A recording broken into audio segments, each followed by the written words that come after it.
Okay. No de Sinaloa. Oh. Bueno, don Nacho, ¿qué recuerdos le trae a usted el día de la inauguración del puente Piaxtla? ¿Usted estuvo presente ahí? Sí, cantándole al presidente Portillo, me parece. Y añoranza de que nosotros nacimos y vivimos, crecimos en este pueblo hermoso que a fuerza de tanto andar lo aprendimos a amar por el sufrimiento de todas las cosas, a él y a su gente. Añoranza de la Batanga porque iban a quedar en el olvido, pero sin duda ahora era un progreso que mucha gente dándole contra a las cosas decía que era más fácil, más barato hacer el pueblo en el otro lado de Guaymino que la construcción del puente El Valor, pero se olvidaban materialmente de los pueblos, comunidades que tenemos a la sierra, después que de ahí partió la sobrevivencia de los pueblos de la sierra, sus aserraderos, sus minerales, todo lo que en sí tiene la riqueza de nuestro pueblo hermoso. Me comenta que usted, junto con algunos otros compañeros músicos, usted estuvo en el evento cantando. ¿Qué recuerda del ambiente, de lo que se vivía ahí, de la gente, las caras, los rostros? Mucha gente, por ejemplo, nuestro presidente ya muerto, Alfonso Castro, muchos gentes que no recuerdo, se me van de la mente ahorita, pero me acuerdo que pidió el presidente la canción de el Guaymas, que se la cantó la profesora Tila en aquel entonces, porque nosotros no recordábamos bien la letra, nada más la acompañamos, la profesora Tila en sus momentos, porque es una cantante neta de este gran pueblo. ¿Qué importancia, don Nacho, tiene o debería de tener esta construcción del puente para los sanignacenses? Una obra grande que en su momento yo creo que fue considerada pues la mejor para el municipio. Nos hace falta eso, tomar en cuenta, porque si hiciéramos historia, que por San Ignacio es más cerca el estado de Durango, que por mitad de gastos, puentes y todo eso era más directo, pero por la mercadotecnia lo hicieron por los puntos más internacionales como nuestro puerto de Mazatlán, más gente de diferentes estados. Entonces se olvidó la construcción de la carretera por aquí para Durango, pero en realidad estaba programada por aquí para Durango, porque tenemos la mitad de kilometraje y la mitad de puentes, porque tenemos puros valles y aserraderos de pinos y cedros, que tenemos la riqueza entre sus minerales el municipio de San Ignacio. En su memoria, don Nacho, ¿qué recuerda de ese día donde estuvo el presidente de la República que vino a inaugurar? ¿Cómo era? ¿Cómo estaba el pueblo? ¿Cómo se vivía? ¿Era alegría? ¿Cómo era ese festejo? Porque fue un festejo.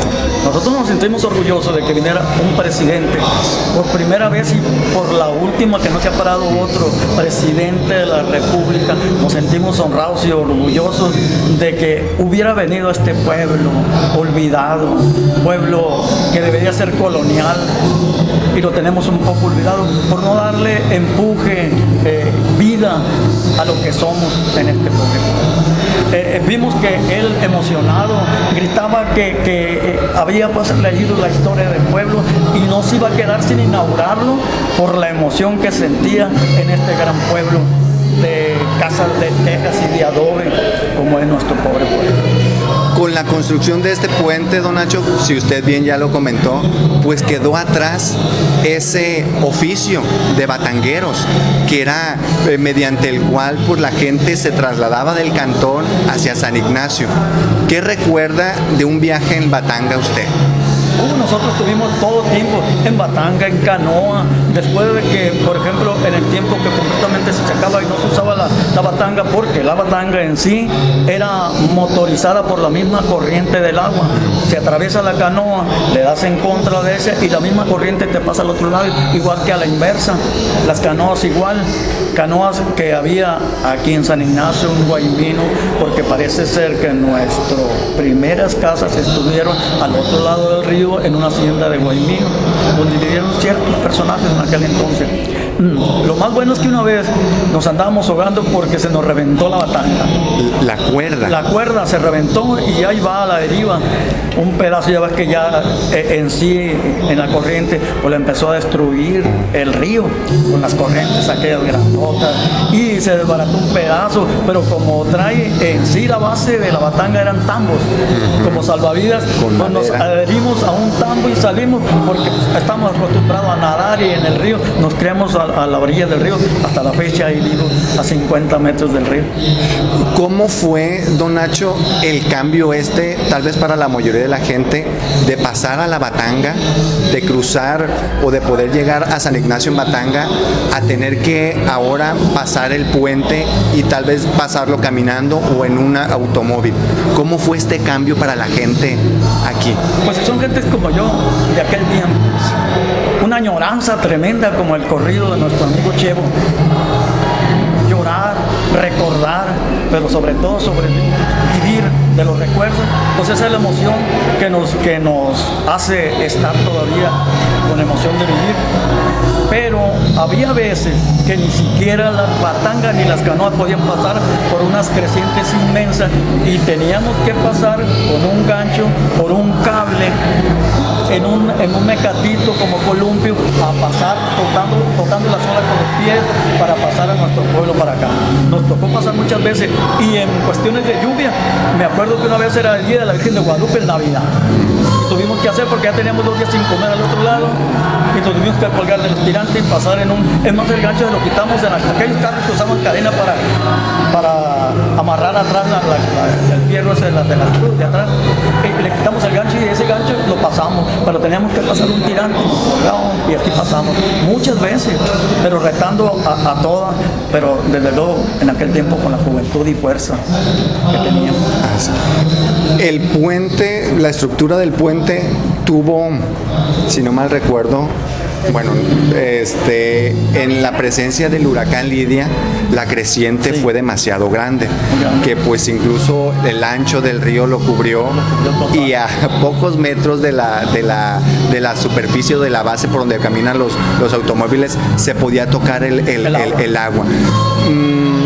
¿Qué recuerda de esa creciente, don Nacho? ¿Qué recuerda de que el puente haya resistido aquí, más no el puente de Ixpalino, que esa misma creciente pues se lo llevó? Este puente se hizo a conciencia con un amigo que fue de San Ignacio, que ni siquiera ingeniero ni arquitecto, era un albañil que trajeron de por allá, de Puebla, no sé de dónde, pero amigo de unos compañeros de aquí de San Ignacio, y lo hizo a conciencia. Está hecho en estructuras por tramos, con muellaje, y lo que tiene de alto el puente y la estructura del muro lo tiene de profundidad. Se hizo en tramos, se hizo en un buen tiempo, pero entramos concientizando la fortaleza que se ocupaba para un río como el de nosotros. Exacto. Teníamos miedo en aquel entonces que se destruyera, pero aún así pudo, con toda la fuerza del río y troncos que se atravesaban en el nivel casi de la carretera del puente. Exactamente. Lo sostuvo, entonces ya pensamos que estaba bien construido con la conciencia de aquel gran amigo que en sí, ya ves que muchos somos comerciales, meten poquita mezcla, un poquito cemento y lo hacemos débil como el de ahorita allá en Acapulco. Pues. Sí, que se vino abajo. Se vino abajo, porque le falta consistencia, es que no, tiene la consistencia de su honradez y la consistencia que ocupa de cemento. Ahorita, don Nacho, nos